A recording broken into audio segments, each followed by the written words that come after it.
오늘 제목은 여호와의 영광이 성전에 가득하더라. 아멘. 하나님께서 우리 교회도 영광이 가득하게 되실 줄 믿습니다. 43장 1절 보면 그 후에 그가 나를 데리고 문에 이르니 곧 동쪽을 향한 문이라. 이스라엘 하나님의 영광이 동쪽에서부터 오는데 하나님의 음성이 많은 물소리 같고 땅은 그 영광으로 말미암아 빛나니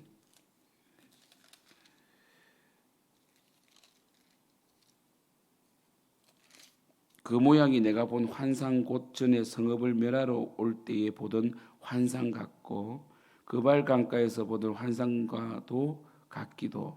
내가 곧 얼굴을 땅에 대고 엎드렸더니 여호와의 영광이 동문을 통하여 성전으로 들어가고 영이 나를 들어데리고 안뜰에 들어가시기로 내가 보니 여호와의 영광이 성전에 가득하더라. 성전에서 내게 하는 말을 내가 듣고 있을 때에 어떤 사람이 내 곁에 서 있더라. 그가 내게 이르시되 인자야, 이는 내 보좌의 처소 내 발을 두는 처소 내가 이스라엘 족속 가운데 영원히 있을 곳이라. 이스라엘 족속 곧 그들과 그들의 왕들이 음행하며 그 죽은 왕들의 시체로 다시는 내 거룩한 이름을 더럽히지 아니하리라. 그들이 그 문지방을 내 문지방 곁에 두고 그 문술주를 내 문술주 곁에 두어서 그들과 나 사이에 겨우 한 담이 막히게 하였고 또 그 행하는 가증한 일로 내 거룩한 이름을 더럽혔으므로 내가 노하여 멸망시켰거니와 이제는 그들이 그 음란과 그 왕들의 시체를 내게서 멀리 제거하여 버려야 할 것이라. 그리하면 내가 그들 가운데 영원히 살리라. 인자야, 너는 이 성전을 이스라엘 족속에게 보여서 그들이 자기의 죄악을 부끄러워하고 그 형상을 청량하게 하라. 만일 그들이 자기들이 행한 모든 일을 부끄러워하거든 너는 이 성전의 제도와 구조와 그 출입하는 곳과 그 모든 형상을 보이며 또 그 모든 규례와 그 모든 법도와 그 모든 율례를 알게 하고 그 목전에 그것을 써서 그들로 그 모든 법도와 그 모든 규례를 지켜 행하게 하라. 성전의 법은 이러하니라. 산 꼭대기 지점의 주인은 지극히 거룩하리라. 성전의 법은 이러하니라. 제단의 크기는 이러하니라. 한 자는 팔꿈치에서 손바닥에 이르고 한 손바닥 넓이가 다한 것이라. 제단 밑바닥에 밑받침의 높이는 한 척이요 그 사방 자리 가장자리의 너비는 한 척이며 그 가로 둘린 턱의 너비는 한 뼘이니 이는 제단 밑받침이요 이 땅에 닿은 밑받침면에서 아래층의 높이는 두 척이요 그 가장자리의 너비는 한 척이며 이 아래 측면에서 이 층의 높이는 네 척이요 그 가장자리의 너비는 한 척이며 그 번제단 위층의 높이는 네 척이며 그 번제하는 바닥에서 솟은 뿔이 넷이며 그 번제하는 바닥의 길이는 12척이요 너비도 12척이니 네모 반듯하고 그 아래층의 길이는 14척이요 너비는 14척이니 네모 반듯하고 그 밑받침에 둘린 턱의 너비는 반척이며 그 가장자리의 너비는 한 척이니라. 그 청계는 동쪽을 향하게 할지니라. 그가 내게 이르시되 인자야, 주 여호와께서 이같이 말씀하셨느니라. 이 제단을 만드는 날에 그 위에 번제를 드리며 피를 뿌리는 규례는 이러하니라. 주 여호와의 말씀이니라. 나를 가까이하여 내게 수종드는 사독의 자손 레위 사람 제사장에게 너는 어린 숫송아지 한 마리를 주어 속죄 제물을 삼고 내가 그 피를 가져다가 제단의 네 뿔과 아래층 네 모퉁이와 사방 가장자리에 발라 속죄하여 제단을 정결하게 하고 그 속죄 제물의 숫송아지를 가져다가 성전에 정한 처소 곧 성소 밖에서 불사를 지며 다음 날에는 흠없는 수동소 한 마리를 속죄 제물로 삼아 드려서 그 제단을 정결하게 하기를 숫송아지로 정결하게 한과 같이 하고 정결하게 하기를 마친 후에는 흠없는 숫송아지 한 마리와 때 가운데서 흠없는 수장 한 마리를 드리되 나 여호와 앞에 받들었다가 제사장은 그 위에 소금을 쳐서 나 여호와께 번제를 드릴 것이며 7일 동안은 매일 염소 한 마리를 갖추어 속죄제물을 삼고 또 어린 순송아지 한 마리와 때 가운데서 순양 한 마리를 흠없는 것으로 갖출 것이며 이같이 7일 동안 제단을 위하여 속죄제를 드려 정결하게 하며 드릴 것이며 27절 이 모든 날이 찬 후 제8일과 그 다음에는 제사장이 제단 위에서 너희 번제와 감사제를 드릴 것이라. 그리하면 내가 너희를 즐겁게 받으리라. 주 여호와의 말씀이니라. 아멘. 성전에 대한 말씀이잖아요, 그죠? 우리 43장은 성전에 대한 말씀인데 에스겔은 이 제사장입니다. 제사장의 관점에서 이 이스라엘의 패망의 원인을 찾을 수밖에 없는 거예요. 또 하나님께 그렇게 역사하세요. 사람은 신기하게도 자신의 그 분야, 쓰임 받는 헌신하는 그 사명의 자리에서 교회를 보게 됩니다. 예를 들어서 전도팀이 있다면 전도팀은 늘 새로운 영혼에 관심을 갖게 되겠죠, 그죠? 데코팀은 환경미화에 관심을 갖게 되죠. 가끔씩 이런 게 있어요. 저도 쭉 다니다 보면 액자가 약간 기울어져 있는데도 그것을 발견하지 못하는 사람도 있죠, 그죠? 또 꼭 그것을 또 지적해서 바로 세우는 사람도 있습니다. 그러한 측면에서 에스겔은 하나님의 영광은 성전과 관련되어 있다라는 것을 하나님께 보여주셨죠. 특별히 에스겔의 전반부는 모든 내용이 어떤 내용인가? 하나님이 성전에서 떠나가실 수밖에 없었다. 그들은 여러분 그거 아셔야 돼요. 예수님이 오셨을 때도 그리고 예레미야 당시에도 성전 예배를 게을리한 게 아닙니다. 엄청나게 많은 소와 양을 잡았어요. 그런데 그들은 동시에 하나님이 기뻐하지 않는 우상 숭배를 하고 있었다는 것이죠. 그러니까 소와 양을 왜 잡느냐가 중요한 거 아니겠어요? 왜 신앙생활을 하는가? 왜 기도하는가? 늘 우리는 왜라는 것에 질문을 가져야 돼요. 의문을 가져야 됩니다. 왜 열심히 하는가? 왜 기도하는가? 참 중요한 거거든요. 그들은 열심히 제물을 드렸지만 참된 예배자에서는 실패해버려요. 그래서 에스겔은 결국은 이 이스라엘 땅에 하나님이 거하실 사실은 이유나 가치는 없어요. 하나님께서 은혜로 거해 주신 거예요. 그러나 그들은 하나님의 그 은혜를 멸시해버렸기 때문에 하나님은 그들을 떠나갈 수밖에 없었던 것이죠. 그래서 43장은 뭐냐면 하나님께서 성전에 다시 오셨다는 거예요. 그럼 하나님께서 성전에 오셨던 이유는 무엇인가? 바로 이스라엘이 온전히 회개했기 때문이에요. 하나님께서 회개할 마음을 주셨고 부드러운 마음으로 만드셨기 때문에 회개한 것도 있지만 그들이 하나님께 반응하고 회개했기 때문에 하나님께서 또 역사하신 것도 있는 거예요. 그래서 존 머레이라는 유명한 신학자는 늘 이런 말을 했거든요. 하나님이 일하시면 나도 일한다. 그러니까 우리는요 하나님 100%예요. 하나님이 다 하셨습니다. 그런데 우리도 100%를 해야 돼요. 하나님 100% 우리 100%를 합치면 몇 프로가 돼요? 100%예요. 이게 영적인 계산법이에요. 하나님 100% 우리 100%에서 200점 만들려면 우리 200점 못 만들어내요. 우리 천국에 갈 수가 없습니다. 그런데 하나님이 100%예요. 우리는 100% 할 수 없죠. 사실 우리는 한 20%, 30%, 때로는 뭡니까? 신앙의 상태에 따라서 뭐 10%까지 내려가기도 해요. 그죠? 110점인데 하나님의 눈에서는 100점이에요. 누구 때문에요? 예수님 때문에. 결국 하나님이 찾으시는 것은요, 건물이 아니라 예배자입니다. 예배자. 참된 예배자를 찾으신다는 것이죠. 여러분 말씀 보시면요, 43장 1절에 보면 나를 데리고 문에 이르니 동쪽을 향한 문이라는 것이죠. 2절 이스라엘 하나님의 영광이 동쪽에서부터 온다는 거죠. 예수님이 양의 문이 되시거든요. 늘 하나님의 영광은 하나님의 임재는 동쪽에서부터 시작되는 거예요. 그래서 여러분 여호수아시죠? 여호수아가 가나안 땅에 진격해 갈 때 중부로 들어갔잖아요. 여리고로 들어갔잖아요. 여리고는 동쪽에 있어요. 이제 이유를 아시겠죠? 그러니까 이 가나안 땅 전체가 사실은요 확대된 성전이었어요. 그래서 여호수아가 사실은 밑에서 위로 올라가면 편했거든요. 그런데 왜 중부로 들어갔는가? 전략적인 이유일 수도 있겠지만 사실은 영적으로 해석해 줘야 돼요. 전략적으로는 뭡니까? 중부에서 중부를 장악함으로 북쪽과 남쪽을 끊어버려서 마치 인천 상륙작전도 그거잖아요. 남쪽과 북쪽을 중간에서 인천에서 끊어버린 거잖아요. 그죠?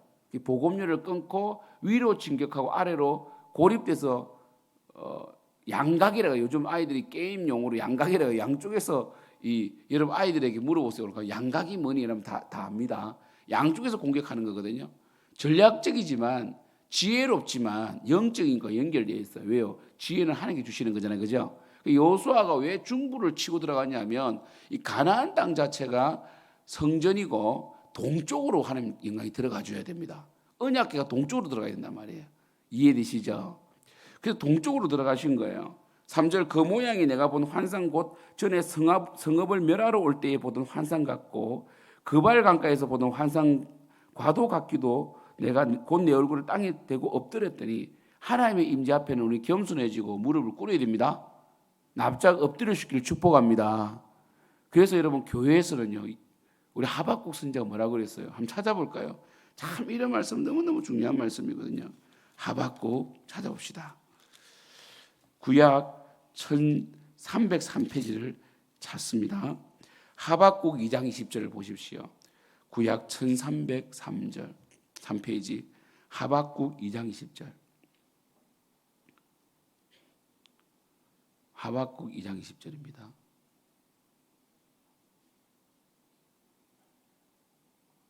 우리 다 같이 읽어볼까요? 시작. 오직 여호와는 그 성전에 계시니 온 땅은 그 앞에서 잠잠할지니라 하시니라. 하나님의 임재 앞에서는 잠잠해야 돼요. 하나님의 예배 앞에서는 잠잠해야 됩니다. 그래서 땅에 엎드린 거예요. 그래서 여호와 영광이 이제 어찌 보면 에스겔은 마지막 환상에서 안도의 한숨을 내쉬었을 것이고 정말 회복된 그 하나님의 영광을 보면서 행복했을 거예요. 여호와의 영광이 사절에 보면 동문을 통하여 성전에 들어가고 영이 나를 들어데리고 안뜰로 들어가기로 내가 보니 여호와의 영광이 성전에 가득하더라. 이 예언서를 보면요, 늘 우리에게 강조하는 것이 뭔지 압니까? 아모스도 그거예요. 너희들은 안전한 줄 알지만 거룩에 실패하고 참된 예배자가 되지 못할 때는 아무리 우리가 프로그램을 만들어 돌리고 아무리 있잖아요 열심히 해도 하나님 영광이 사라집니다. 하나님 영광이 사라진다는 것이죠. 그래서 하나님은 늘 우리에게 행위보다는 본질을 강조하세요. 본질이 뭔가. 어제는 제 아내 보고 여보, 오늘은 우리가 아이들로 하여금 스스로 집에서 예배드리게 하고 당신은 저와 교회 가서 예배드립시다 이렇게 했거든요. 예배 잘 들었는지는 모르겠어요. 그 아이들 둘이서. 근데 보니까 간간히 보니까 이 아멘 하긴 하더라고요, 아이들이. 정말 예배 자체가 아니라 그 행위 자체가 아니라 예배 시간에 말씀이 들리고 또 말씀대로 살아가고자 하는 그런 부드러운 마음이 생길 때 바른 예배가 되는 것이거든요. 가끔 여러분 그렇게 하게 하세요, 아이들로 하여금. 예배하게 하고 둘이서 예배드리기도 하고 이렇게 해보세요. 굉장히 아이들이 자립심이 생기는 거거든요. 결국 하나님께서 은혜를 주셨기 때문에, 하나님께서 은혜 주셨다는 건 뭡니까? 내가 죄인이라는 것을 인정하게 되고 하나님의 자비를 구하게 되고 참된 회개를 했을 때에 이제 뭡니까? 예배가 시작되는 거예요. 예배는 반드시 거룩한 삶을 만들어냅니다. 바른 예배를 드린 자는 바른 거룩한 삶을 만들어내야 돼요. 저도 어제 에스겔 말씀을 묵상하면서 오늘도 나왔잖아요. 우리 13절에 보면 나오잖아요. 에스겔 그 청량자로 청량하는 그 자가 일반적인 자보다 굉장히 길이가 더 길잖아요. 그것은 교회 속의 거룩함을 더 요구하는 겁니다. 맞죠? 그걸 통해서 제가 어제 하루 종일 내가 좀 더 거룩해야 되겠다. 어제 조금 거룩했던 것 같아요. 다른 날보다. 그게 참 좋아요. 말씀을 깨닫고 그 말씀을 순종해 갈 때 참 기쁨이 있어요. 그 달콤함이 있습니다. 그게 뭡니까? 그게 달콤함이다 이렇게 말하거든. 달콤함. 여러분 보십시오. 하나님께서 이렇게 말씀하십니다. 우리 8절 볼까요? 8절을 보면 그들이 7절 보면 그가 내게 이르시되 인자야 이는 내 보좌에 서서 내 발을 두른 처소 내가 이스라엘 족속 가운데 있을 영원한 있을 곳이다. 그러니까 하나님의 영원히 있을 곳이다 이렇게 말씀하시는 걸 통해서 하나님이 우리가 얼마나 함께하기를 원하십니까? 그죠? 팀 켈러는 그렇게 말했잖아요. 하나님이 인간을 창조하신 이유는 함께 춤추기 위해서다. 여러분, 나는 이 사람하고 너무 함께하고 싶어. 그거 진짜 좋아하는 겁니다. 나는 그 사람하고 함께 밥도 먹고 싶고 함께하고 싶고 그 사람과 함께 뭔가 찬양하고 싶고 예배하고 싶다. 이거 굉장한 거예요, 그거요. 그거 외에는 더 이상 요구할 것이 없습니다. 하나님은 우리와 함께하기를 원하십니다. 할렐루야. 여러분과 정말 함께하기를 원하세요. 이스라엘 족속과 그들과 그들의 왕들이 음행하며 그 죽은 왕들의 시체로 다시는 내 거룩한 이름을 더럽히지 아니하리라. 하나님과 함께 하려면요 거룩해야 됩니다. 완전하진 않아요. 우리가 100점 언제 맞겠어요? 안 돼요. 그래도 뭐 하나님께서는 뭡니까? 우리에게 완전하기를 원하세요. 온전하기를 원하신다니까요. 온전하지 않는 걸 알면서도 온전하기를 원하세요. 그 자세는 온전해야 돼요. 태도는 온전해야 된다고요. 늘 죄인임을 인정하고 주님의 은혜를 구하시길 축복합니다. 그래요. 제가 앞으로 교육자를 뽑을 때도 자세를 보지 능력을 안 봐요. 오히려 능력이 좀 부족해도 우리 교회에서 키워내면 돼요. 늘 목회자가 중요한 거죠. 본을 보이는 거죠. 교육자들에게. 자세가 중요합니다. 자세가 중요합니다. 보십시오. 8절 그들이 그 문지방을 내 문지방 곁에 두었다는 것이죠. 그들은 너무나 하나님과의 그 담을 없애버렸다는 것이죠. 하나님이 경외하지 않았다는 뜻입니다. 이게 보세요. 그들이 그 문지방을 내 문지방 곁에 두며 그 문술주를 내 문술주 곁에 두어서 그들과 나 사이 겨우 한 담이 막히게 하였고 또 그 행하는 가정한 일로 내 거룩한 이름을 더럽혔다 되어 있거든요. 그래서 내가 노하여 멸망시켰다는 것이죠. 그러니까 어느 날 하나님에 대해서 하나님의 예배에 대해서 경외감이 사라졌다는 것이죠. 제가 이런 것은 강조하지 않지만 원래 예배 시간에 이 세부적인 어떤 그 시대에 맞는 세칙들은 있습니다. 한때 제가 고등학교 때에는 뭐 예배 시간에는 모자를 벗는다라든지 안경은 안 벗어도 돼요. 여러분 주기도문 할 때 안경 벗는 사람은 신천지라 그러죠. 그거 아시죠? 주기도문 할 때 기도할 때 안경 벗는 사람은 신천지입니다. 왜냐하면 안경을 벗어서 경외감을 표현한다는 거예요. 예. 또 기도할 때 안경 벗고 하는 사람도 있습니다. 또 다 신천지는 아니에요. 대개 이거 안 하는 사람은 신천지라 그러죠. 우리 때는 모자를 벗었습니다. 원래 우리 그 학교 다닐 때도 조회할 때 모자 벗었죠. 요즘 모자 쓰고 예배도 됩니다. 예. 마스크를 벗었죠. 요즘 마스크 끼세요. 시대에 따라 있는데 요즘은 저는 이렇게 생각해요. 요즘은 그래도 예배 시간에 물 외에는 좀 커피 같은 거 있잖아요. 이런 것은 예배당에 들고 와서 커피를 마시면서 예배드리는 건 좀 아닌 것 같아요. 아직까지. 이해되시죠? 가끔씩 그런 분이 있어요. 막 너무 졸려가지고 커피를 마시는 거 그게 절대적인 건 아닌데 그래도 가급적이면 뭐 스타벅스, 스벅 이런 거 있잖아요. 들고 와가지고 커피 마시면서 계속 설교하는데 계속 커피 마시면 제가 얼마나 그 토크쇼도 아니고 그죠? 좀 그런 것들은 조금 조심해야 되겠죠, 그죠? 그래서 이 문지방을 너무 낮춰버린 거죠. 하나님과의 어떤 그 하나님을 예배하는 데서 경외감이 너무 사라져 버린 거예요. 이런 것들은 조심해야 되죠. 또 그런 것은 있을 수 있죠. 예를 들어서 뭐냐면 제가 이 반주자 피아노 반주자는 항상 제가 문자를 보내요. 1부 예배나 2부 예배 때도 짧은 치마를 입고 오시면 안 됩니다. 그리고 정말 치마를 입고 싶으시면 그 성가대 가운을 입고 웬만하면 2부 찬양은 성가대 가운을 입고 반주를 하게 합니다. 그리고 찬양 쓰는 사람 우리 찬양단들 있죠. 찬양단은 무릎 위에 올라가는 치마를 입으면 안 돼요. 그리고 너무 화려한 거 입으면 안 됩니다. 또 그런 교리가 필요해요. 웬만하면 좀 뭐 긴 치마는 너무 또 구식이니까 아니면 바지를 입든지 이렇게 좀 하면 참 뭔가 내가 예배에 방해가 안 돼야 되잖아요, 그죠? 그래서 이런 것들이 참 필요하고요. 그 손양호 목사님 같은 경우는 목회자가 넥타이도 너무 화려하면 안 된다. 너무 목회자가 말씀보다 돋보이게 하면 안 된다는 얘기를 많이 하셨어요. 근데 요즘은 좀 특히 통합적 목사님들이 좀 그런 옷을 많이 입는데 로만 컬러를 많이 입어요. 굉장히 좀 뭔가 좀 거리가 좀 있게 하는. 뭐 저는 그런 부분에서 지향하지는 않습니다. 제가 그런 것을 뭐 바라보지는 않고요. 저는 그냥 평범하게 양복과 튀지 않는, 저는 이제 이 드레스 코드를 맞추는 게 뭐냐면 이 파란색 와이셔츠는 파란색 넥타이를 해서 좀 이 표시 안 나게 이렇게 하는 나름대로의 노력을 하고 있어요, 제가요. 사실 여러분 그냥 입는 것 같지만 제가 이렇게 하나님을 영화롭게 하기 위한 준비는 해야 됩니다. 할렐루야. 교회가 이런 게 필요해요. 지나치게 악기 소리가 크다든지 이것도 잘못이고, 제가 어제도 우리 찬양팀에게 찬양 소리가 너무 크다, 그러면 이 가사가 먹먹하면 안 들리기 때문에 좀 소리를 낮춰주세요라고 하고 하거든요.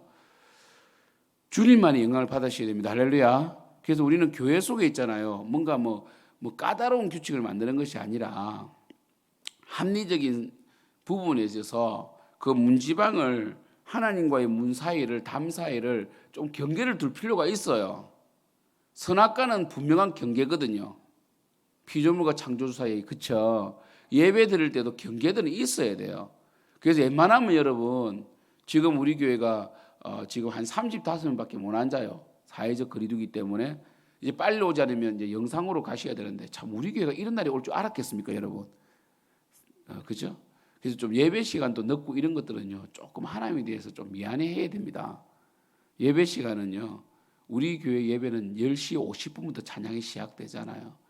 그러면 조금 일찍 오셔서 좀 이런 것들 여러분 좀 하셔야 돼요. 할렐루야. 그죠? 왕들은 정치적이고 세속적일 수밖에 없었기 때문에 세상적인 가치관을 교회에 들고 오기가 쉬웠다는 것이죠. 그래서 하나님께서 노했다는 것이죠. 9절, 이제는 그들과 그 음란과 그 왕들의 시체를 내게서 멀리 제거하여 버려야 할 것이라. 그리하면 내가 그들 가운데 영원히 살리라. 이렇게 말씀하셨어요. 특별히 다윗 성 옆에 다윗 이 열조의 무덤이 있었기 때문에 너무 가까이 있었어요, 성전하고. 원래 그 시체 이런 것은 속된 것이거든요. 그래서 이제 그렇게 하지 않겠다, 이렇게 말씀하셨어요.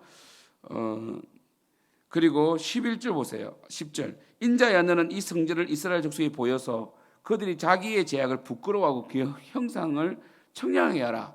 결국 마음을 청량하게 하잖아요, 그죠? 결국 뭡니까? 여러분, 하나님의 영광이 압도되면요, 늘 우리가 죄인임을 깨닫습니다. 이사야도 하나님의 영광을 보았을 때 뭐라고 했습니까? 주여 나는 죄인이로소이다. 내 입술이 부정하다고 말하게 되거든요. 하나님의 임재를 강하게 경험한 자는요, 늘 겸손할 수밖에 없고 거룩한 삶이 나올 수밖에 없고 늘 내가 부족합니다라고 인정하게 돼 있어요. 어떤 것도 공로로 삼지 않아요. 할렐루야. 그죠? 11절, 만일 그들이 자기들이 행한 모든 일을 부끄러워하거든, 부끄러워할 때, 하나님께서 은혜 주셔가지고 죄인임을 인정할 때, 너는 이 성전의 제도와 구조와 그 출입하는 것과 그 모든 형상을 보이며 또 그 모든 규례와 그 모든 법도와 그 모든 율례를 알게 하고 그 목전에 그것을 써서 그들로 그 모든 법도와 그 모든 규례를 지켜 행하게 하라. 보세요. 11절은 뭘 말합니까? 참된 회개는 뭘 만들어낸다고요? 율법의 순종함, 거룩한 삶을 만들어내잖아요. 여기에서 모든 성패가 달려있어요. 그러면서 13절에 왜 제단을 이야기한 줄 아세요? 이게 중요해요. 그들이 회개하고 부끄러워하면, 여호와 영광의 성전에 가득하면 그들에게 규례를 지켜 행하게 해라 했잖아요, 그죠? 그러면서 왜 제단이 나옵니까? 제단은 속죄와 헌신을 하는 곳이거든요. 이런 번제단은 뭡니까? 죄를 태우는 곳이잖아요. 그래서 늘 회개해야 되고 늘 하나님 앞에 헌신하기를 원하신다는 것이죠. 제대로 된 회개를 해라는 거예요. 그래서 온전한 번제단을 보여주는 거예요. 여기에서 중요한 거는 뭡니까? 번제단을 봉헌할 때에 속죄 제물을 드린다는 거죠. 속죄 제물. 그리고 번제물을 드린다는 것이죠. 그러니까 7일 동안 속죄제를 드려요. 속죄제를. 그러니까 참 회개라는 것은 참 중요한 것이죠, 그죠? 그리고 마지막은 어떻게 합니까? 우리 27절 볼까요? 27절. 이 모든 날이 찬 후 제8일과 그 다음에는 제사장이 제단 위에서 번제와 감사제를 드리잖아요. 그러니까 속죄 제물이 먼저 나와야 돼요, 항상. 그 다음에 번제가 나와야 돼요. 속죄 제물은 죄의 해결하면 번제는 뭡니까? 헌신이죠, 헌신. 올랍니다. 헌신입니다, 헌신. 다 태워드리는 거죠. 마지막은 뭐예요? 감사제죠. 하나님과 화목했으니까. 순서가 뭐예요? 번제단 앞에서 속죄부터 시작돼야 돼요. 그래서 늘 성전에 들어가면요, 예? 뭐가 있으면 성전에 들어가면 번제단이 있습니다. 번제단에서 소와 양을 잡아서 태워드려요. 그 다음에 뭐가 있습니까? 물두멍이 있어요. 손을 씻어요. 그 다음에 제사장이 성전으로 들어가요. 그 여러분 교회 오면요, 원래 가르쳤어요. 옛날에는요, 교회 오면요 죄를 회개해야 돼요. 하나님, 나 같은 자가 예배드릴 수 없는 자인데 예수님의 공로로 내가 이렇게 예배드리게 됐습니다라고 회개하는 여러분 되기를 축복합니다. 회개해야 돼요. 회개부터 해야 됩니다. 그래요. 그 다음에 번제, 온전한 헌신이 들어가는 거예요. 그리고 마지막에 기뻐해야 돼요. 오늘 결론적으로 결국 하나님의 영광이 회복된 성전의 가장 큰 특징은 예배자가 회복됐다는 거예요. 예배자 회복. 그 예배자는 하나님의 은혜로 회복되었고 그때부터 거룩한 삶을 살기 시작하고 그리고 온전한 회개가 그리고 온전한 헌신과 감사의 삶이 수반되더라는 것이에요. 우리 교회가 이런 교회가 되기를 축복합니다. 기도하겠습니다. 하나님 아버지, 하나님은 유형적인 성전을 기뻐하는 것이 아니라 그 성전에 있는 예배자를 보십니다. 우리 교회가 온전한 예배를 드리는 교회가 되게 하시고 특별히 번제단에서 완벽하게 예수의 피에 의지하여 회개하여서 그 회개 뒤에 헌신과 감사가 나오기를 소원합니다. 주님께서 오늘도 토요일입니다. 청소하시는 셀은 청소하고 또한 섬기는 집사님들 축복해 주시고 여러 각기 모양으로 찬양팀은 찬양팀으로 성가대는 성가대로 내일 예배를 준비합니다. 아버지께서 정말 온전한 번제단에서 예배를 정말 온전한 회개를 정말 드릴 수 있도록 역사하여 주시옵소서. 예수님의 이름으로 기도드립니다. 아멘.